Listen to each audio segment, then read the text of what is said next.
Hello kids, Indian रिनेसन्सचा आपण आता part 2 बघूया. आता पहिल्या पार्टमध्ये काय काय बघितलं, वुमनची पोझिशन त्या सिच्युएशनला कशी होती, कास्ट सिस्टीमचा इफेक्ट काय झाला, त्याच्यानंतर इंडियन रिनेसन्स म्हणजे काय काय आपण रिबर्थ कसा झाला, त्याच्यानंतर eastern India, north India, western India या सगळ्या ठिकाणी जे रिफॉर्मर्स होते त्यांनी काय काय केलं.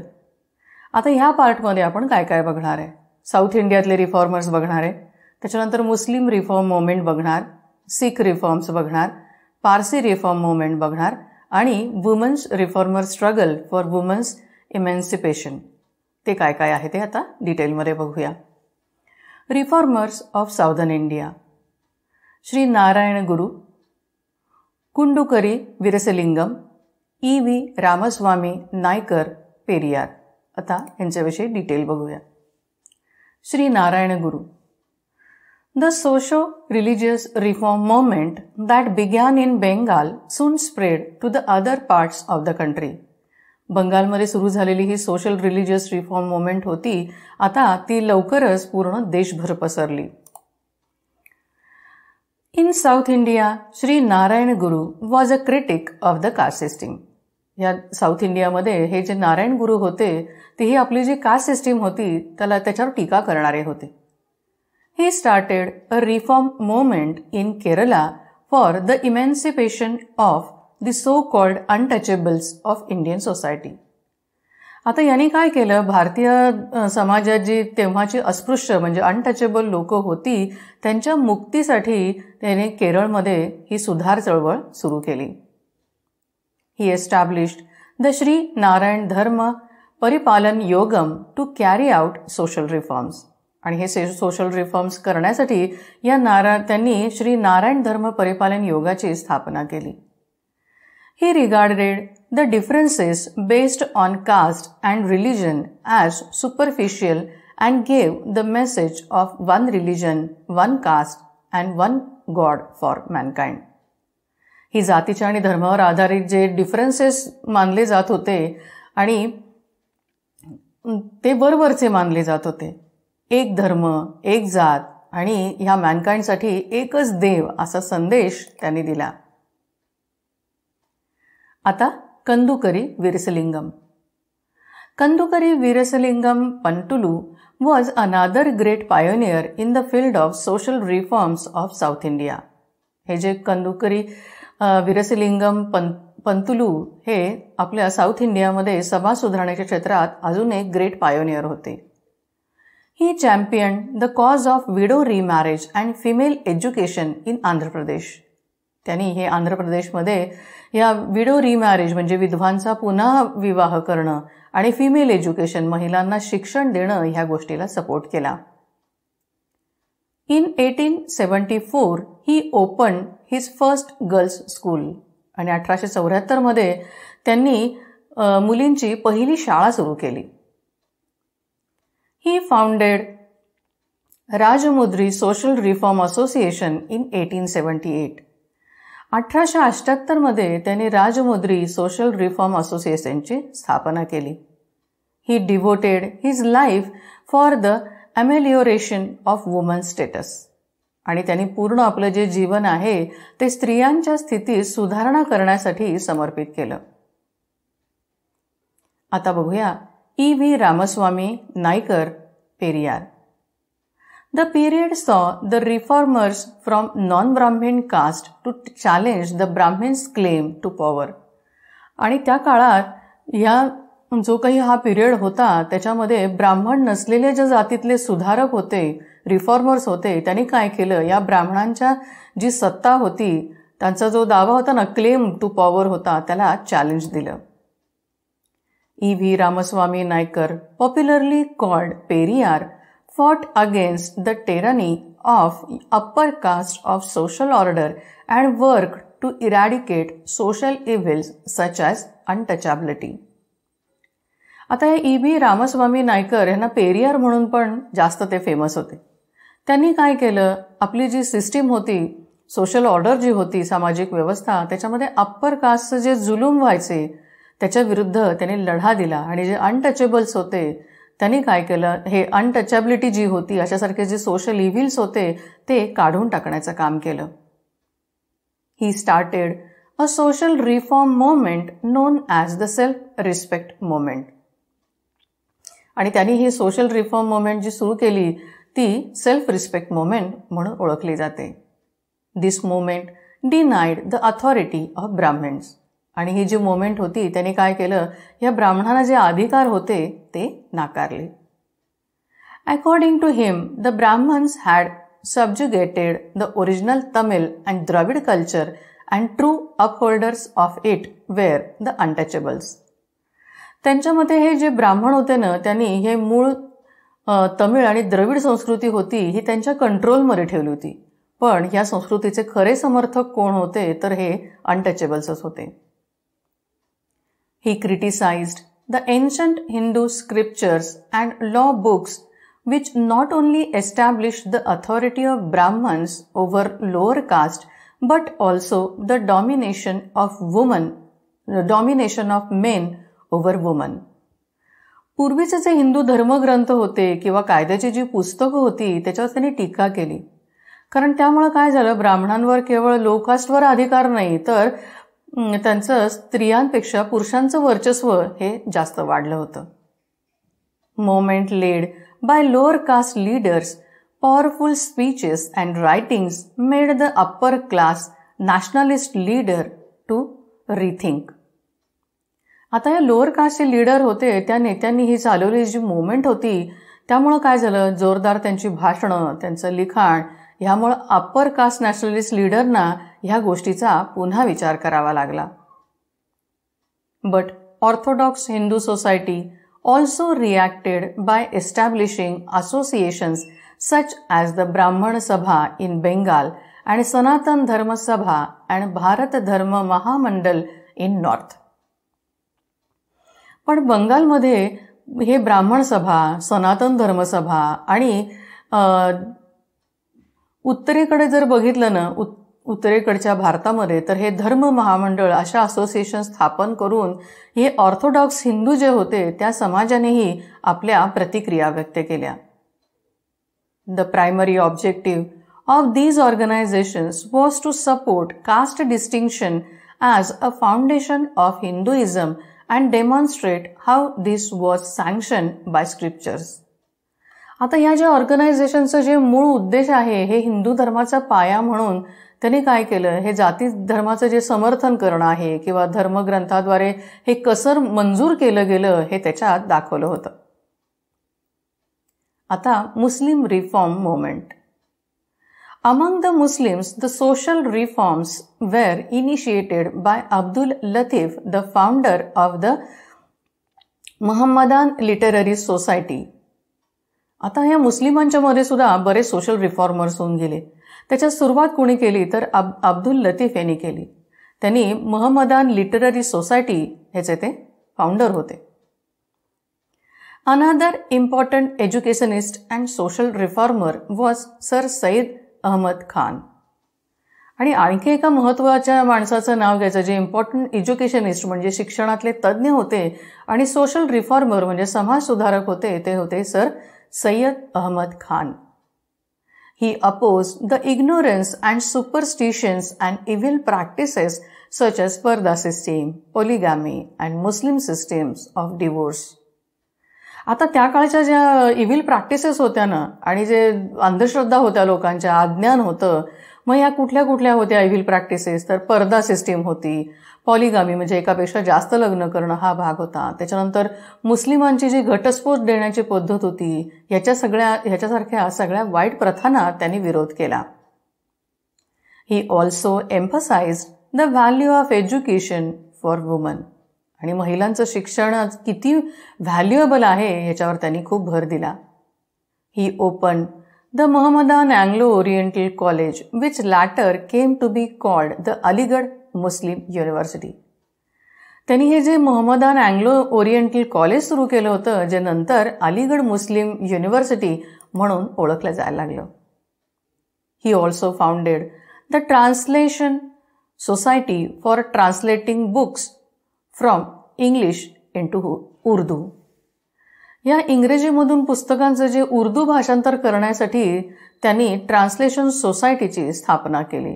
याचा उद्देश असा होता की जे काही महत्त्वाच्या गोष्टी आहेत त्या जास्तीत जास्त लोकांपर्यंत पोचाव्यात. He firmly believed that acquisition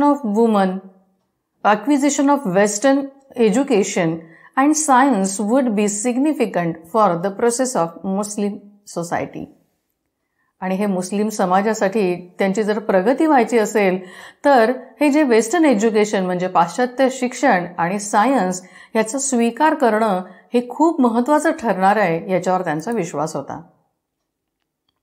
आता बघूया Sikh reforms. Religious reforms among the Sikhs were initiated by the establishment of Singh Sabha all over the country for the strengthening and purification of Sikh life. आता शिखांचं जे जीवन होतं त्यांना strengthening म्हणजे त्याला ताकद देण्यासाठी आणि प्युरिफिकेशनसाठी देशभरात सिंह सभा याची स्थापना या शिखांनी केली आणि त्यांच्या धार्मिक सुधारणांना त्यांनी सुरुवात झाली. It worked to promote education in the Sikh community. आणि याने काय झालं, सिख समाजातले ज्या शिक्षण होतं त्याला चालना देण्याचं काम केलं. The leaders of the Sabha established Khalsa College at Amritsar in 1892. या सभेची जी सभा जी होती त्यांनी काय केलं, त्याच्या नेत्यांनी 1892 मध्ये अमृतसर इथं खालसा कॉलेज हे स्थापन केलं. It sought to rid Sikhism from prevailing superstitions and caste distinctions and to bring modernization. आता यांनी काय झालं, शीख धर्माचे जे प्रचलित अंधश्रद्धा होत्या, जातीमधले भेद होते ते काढून टाकण्याचं आणि आधुनिकीकरण करायचं म्हणजे मॉडर्नायझेशन घडवण्यासाठी त्याने प्रयत्न केला. Later, the reformist tradition was continued by the Akali Dal, which started a powerful movement to reform the Gurudwaras. नंतर या अकाली दलाने काय केलं, ह्या सुधारणा करण्याची जी परंपरा होती ती पुढे सुरू ठेवली. त्यामुळं गुरुद्वारांच्या सुधारणेसाठी एक जोरदार पॉवरफुल मुवमेंट सुरू झाली. The Mahants who looked after the Gurudwaras viewed the religious place as their personal property. आता हे जे गुरुद्वाराची देखभाल करणारे जे महंत होते त्याने काय केलं, या धार्मिक स्थळांना स्वतःची प्रॉपर्टी समजायला सुरुवात केली. Religious reform among the Parsi began with the efforts of educated Parsi men. आता पारशी रिफॉर्म मुवमेंटच्या बद्दल विचार करायचा म्हटला तर ह्या पारशी लोकांमध्ये पण ही जी धार्मिक सुधारणांची सुरुवात त्याची जे शिकलेली लोक होती त्या पुरुषांच्या प्रयत्नांनी झाली. In 1851, the Rahanumi Majadayasnan Sabha Religious Reform Association was founded with the object of restoring Zoroastrian religion and reforming Parsi community. 1851 मध्ये हे रहनुमी मजदयास्नान सभा म्हणजे काय की रिलिजियस रिफॉर्म असोसिएशन धार्मिक सुधार संघटनेची स्थापना ही झेरोस्ट्रियन धर्म ह्याचं रिस्टोरिंग करण्यासाठी आणि पारशी समाजात सुधारणा घडवण्याच्या उद्देशाने केली गेली. द पर्दा सिस्टीम वॉज अबॉलिश्ड आणि पर्दा व्यवस्था जी होती ती रद्द केली गेली. Several social reformers such as Behramji Merwanji Malabari also campaign against the child marriage. या बहरामजी मेरवारजी मलबारी सारख्या अनेक समाजसुधारकांनी हे लहान वयातले जे विवाह होते त्याच्या विरुद्ध मोहीम उघडली. The spread of education especially among girls also made good progress. आणि ह्या मुलींच्या शिक्षणाची जे प्रसार त्यांनी केला त्यांनी चांगलीच प्रगती घेतली.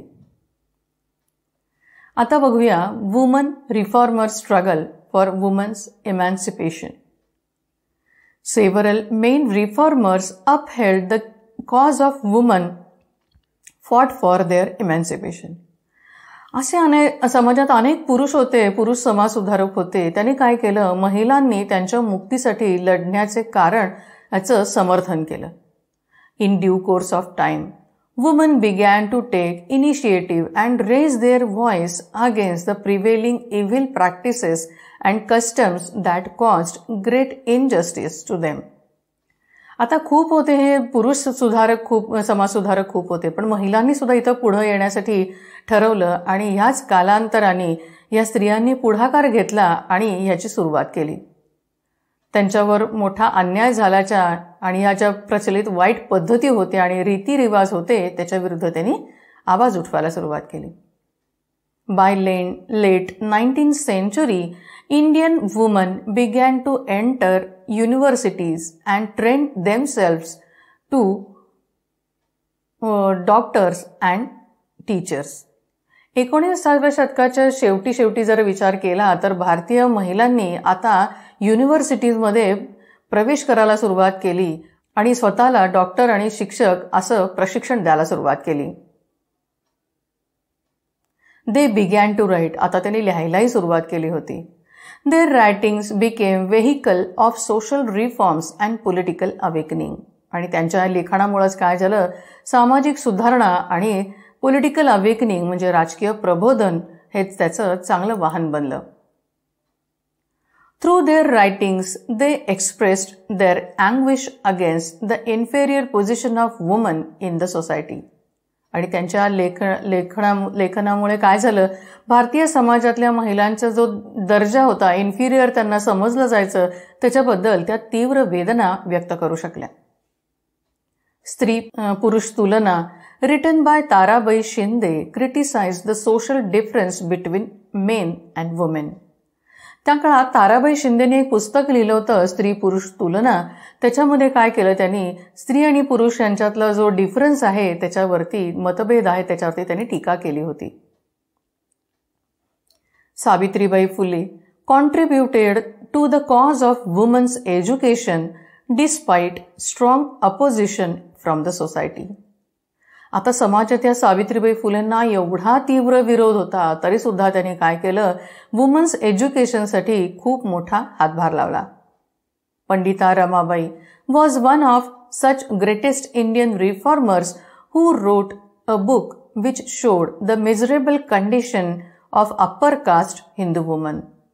या पंडिता रमाबाई ह्या सुद्धा एक महान भारतीय सुधारकांपैकी एक होत्या.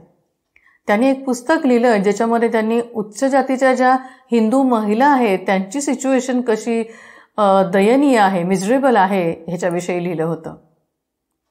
पंडिता रमाबाई फाउंडेड द आर्य महिला समाज आणि या पंडिता रमाबाईंनी आर्य महिला समाजाची स्थापना केली.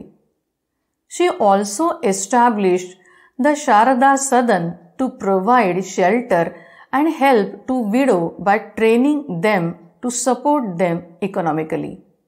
आता या विधवा ज्या बायका होत्या त्या आर्थिक दृष्ट्या त्यांना आधार देण्यासाठी त्यांना प्रशिक्षण देऊन त्यांना राहण्याची आणि आर्थिक मदत मिळवण्यासाठी ह्या शारदा सदनची त्यांनी स्थापना केली. आता ह्या सगळ्यामध्ये जशा हिंदू महिला होत्या तशा मुस्लिम महिला सुद्धा होत्या बरं का. Many Muslim woman played notable roles in promoting woman education. बऱ्याच मुस्लिम महिलांनी सुद्धा महिलांच्या शिक्षणाला चालना देण्यासाठी खूप उल्लेखनीय भूमिका निभावली. The verses from the Quran were reinterpreted by reformer such as Mumtaz Ali to argue for women's education. महिलांच्या शिक्षणासाठी युक्तिवाद करण्यासाठी मुमताज अली यांच्यासारख्या सुधारकांनी कुराणमधल्या वचनांचा रिइंटरप्रिटेशन परत त्याचं पुनर्विभाजन केलं. Begum Rukaiya Shekhawat Hussain set up schools for Muslim girls in Patna and Kolkata. Begum Rukaiya Shekhawat Hussain ज्या होत्या त्यांनी पटना आणि कलकत्ता इथं मुस्लिम मुलींच्यासाठी शाळा सुरू केल्या. She fearlessly criticized conservative ideas and argued about the inferior place accorded to women by the religious leaders of every faith. त्यांनी अजिबात न घाबरता हे जे पुराणमतवादी विचार होते की नाही, कॉन्झर्वेटिव्ह आयडियाज होते, त्याच्यावरती टीका केली आणि प्रत्येकाच्या धार्मिक श्रद्धा ज्या होत्या त्या नेत्यांच्या द्वारे स्त्रियांना देण्यात येणारी जी निकृष्ट जागा होती, म्हणजे त्यांना कमी लेखलं जात होतं, त्याच्याविषयी त्यांनी युक्तिवाद केला. Several independent women organizations such as Bharat Mahila Parishad and All India Women's Conference became to be formed. या भारत महिला परिषद आणि अखिल भारतीय महिला परिषद अशा अनेक स्वतंत्र महिलांच्या संस्था पण या काळात स्थापन झाल्या. These organizations soon reached national level through which women advocated their issues such as the right of inheritance, the right to vote, etc. आणि ज्या या नॅशनल लेवलवरती ज्या या संघटना स्थापन झाल्या, त्यांनी हळूहळू काय झालं, महिलांना इनहेरिटन्स हे आपल्याला झालंय बरं का, म्हणजे संपत्तीमध्ये वारसा मिळवण्याचा हक्क, मतदानाचा हक्क, याच्याविषयी काय केलं, आता स्वतःची मतं मांडायला सुरुवात केली. From the early 20th century, women took active part in the national movement. आणि 20व्या शतकाच्या सुरुवातीपासूनच महिलांनी आता या राष्ट्रीय चळवळीत सक्रिय सहभाग घेतला, म्हणजे active participation. Many great Indian leaders such as Jawaharlal Nehru and Subhash Chandra Bose supported the demand for greater equality and freedom for woman. त्या काळातले जे लीडर होते, जवाहरलाल नेहरू आणि सुभाषचंद्र बोस, या मोठ्या भारतीय नेत्यांनी महिलांना आणखीन समानता म्हणजे इक्वॅलिटी आणि स्वातंत्र्य मिळावं ह्या गोष्टीला पाठिंबा दिला. The struggle bore the fruit when the principle of equality of men and women was started in the Constitution of India. आणि जेव्हा या भारतीय घटनेमध्ये स्त्री आणि पुरुषांना सारखं समान असं जेव्हा प्रिन्सिपल किंवा सिद्धांत सुरू झाले, तेव्हा या संघर्षाचा परिणाम झाला. आता काही गोष्टींविषयी आपल्याला माहिती करून घ्यायची आहे. The Paramahans Mandal was founded in Mumbai to work for the abolition of caste. Paramhans मंडळाची स्थापना हे ॲबॉलिशन ऑफ कास्ट म्हणजे जातींचं जे जाती धर्म हा मतभेद काढून टाकण्याचं काम करण्यासाठी मुंबई येथे झाली. महर्षी Vitthal Ramji Shinde established depressed classes mission for the upliftment of Dalit. या दलितांच्या अपलिपमेंटसाठी महर्षी विठ्ठल रामजी शिंदे यांनी डिप्रेस्ड क्लासेस मिशनची स्थापना केली. Mahatma Gandhi has coined the term Harijans or the children of God for the unforgettable. He long work for the eradication of untouchability. Mahatma गांधींनी अविस्मरणीय म्हणून किंवा हरिजन किंवा जी देवाची मुले आहेत अशी एक संज्ञा तयार केली. अस्पृश्यांच्या निर्मूलनासाठी त्यांनी बराच काळ काम केलं, म्हणजे हे म्हणतो ना आपण अनटचॅबिलिटी काढून टाकण्यासाठी. He founded an all India anti untouchability league in 1933. He started a magazine called Harijan. त्यांनी ही ऑल इंडिया अँटी टचॅबिलिटी लीगची स्थापना केली आणि 1933 मध्ये हरिजन नावाचं त्यांनी मॅगझिन सुरू केलं. द वेद समाज was founded in Madras, Chennai in 1864. It was inspired by the principles of Brahmo Samaj. 1864 मध्ये हा जो वेद समाज आहे त्याची स्थापना मद्रास म्हणजे चेन्नई येथे झाली आणि ब्राह्मो समाजाची जी प्रिन्सिपल्स होती त्यांनी हे इन्स्पायर झालेले होते. द समाज condemned caste system, rituals of orthodox Hinduism and superstitions.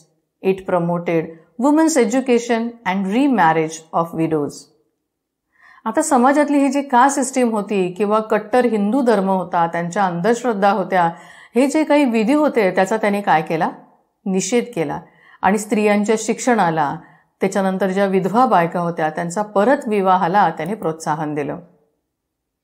In 1875, the Theosophical Society was founded in the United States of America by Madam H.P. Blavatsky and Colonel H.S. Alcott. In India, its headquarters was situated at Adyar, Chennai. 1875 मध्ये अमेरिकेमध्ये American theosophical सोसायटीची स्थापना ह्या madam HP ब्लावस्की आणि colonel HS Olcott यांनी केली आणि त्याचे जे हेडक्वार्टर्स म्हणजे मुख्यालय आहे ते भारतात चेन्नई इथल्या आद्यार इथे आहे. The society prospered under the leadership of Annie Besant, a reform-minded English woman. The society played a significant role in social and religious reforms, especially in South India. ही सुधारित विचारसरणीच्या एक इंग्लिश वुमन होत्या, इंग्रजी महिला होती ॲनी बेझंट. त्यांच्या नेतृत्वाखाली या समाजाची अत्यंत भरभराट झाली. विशेषतः दक्षिण भारतामध्ये सामाजिक म्हणजे सोशल अँड धार्मिक रिलिजियस रिफॉर्म्स जे होते त्या समाजामध्ये त्यांनी त्यांच्या सुधारणामध्ये त्यांनी महत्त्वपूर्ण भूमिका बजावली. आता इथं आपण काय काय बघितलं. साऊथ इंडियामधले रिफॉर्मर्स कुठले होते, मुस्लिम रिफॉर्मर्स कुठले होते, शीख रिफॉर्म कुठले होते, त्याच्यानंतर पारसी कुठले होते, वुमन्स रिफॉर्मर स्ट्रगल, महिलांच्या इमॅन्सिपेशनसाठी त्यांनी काय काय केलं, ह्या सगळ्या गोष्टी आपण इथे बघितल्या. आता तुम्हाला हे एक गोष्ट अशी लक्षात येईल की हे जे इंडियन रिनेसन्स दिलेलं आहे तर त्यावेळेची परिस्थिती कशी होती आणि त्याच्यानंतर भारताचा रिबर्थ कसा झाला ते आपण बघितलं.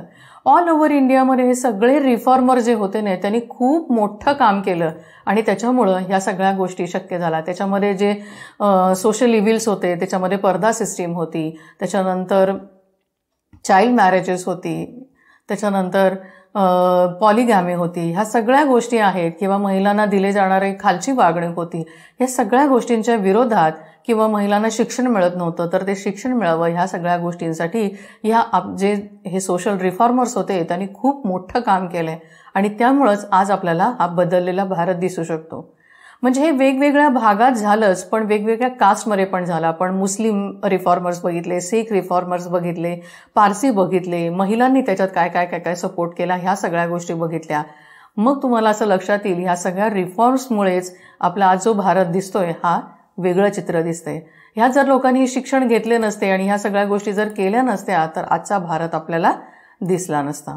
आता हा व्हिडिओ आणि PPT तुम्ही बघा आणि आपले ॲप आणि वेब पोर्टलमध्ये तर ह्या गोष्टी आहेतच आणि त्याच्यानंतर वर्कशीट आणि क्विज तुम्ही सॉल्व्ह करा.